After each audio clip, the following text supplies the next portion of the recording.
Bună, copii! Ia uitați ce avem aici! Așa cum v-am promis, în episoadele noastre vom întâlni niște personaje simpatice și drăguțe. Ce avem aici? O văcuță care face, cum face văcuța? Mu!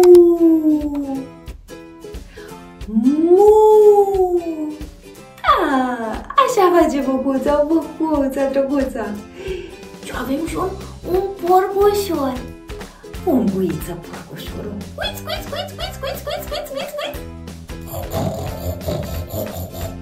Exact așa. Haideți, faceți și voi cu mine. Așa, un porcușor, așa. Așa face porcușorul, da. Și... vine cățelul și face ham. Ham, face cățelul, da. Și cine mai e aici? Cine mai e aici? O oaie.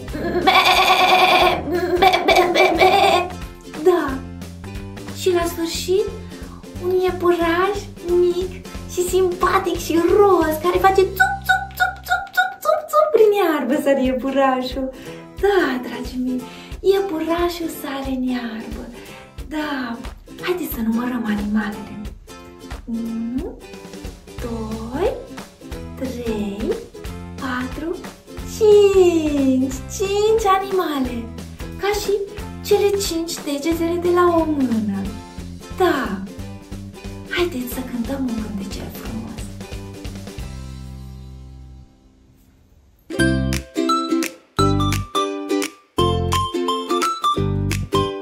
Bună, dragii mei, hai să învățăm runi noi. Cu mama Roxy, pas cu pas, ne distrăm și învățăm azi.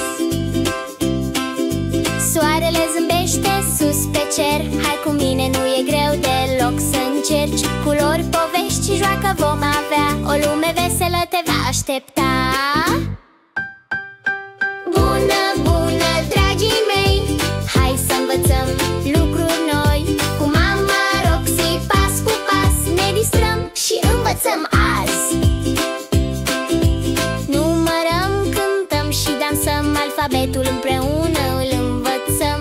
Cu prietenie totul e ușor, hai să pornim la drum în zbor.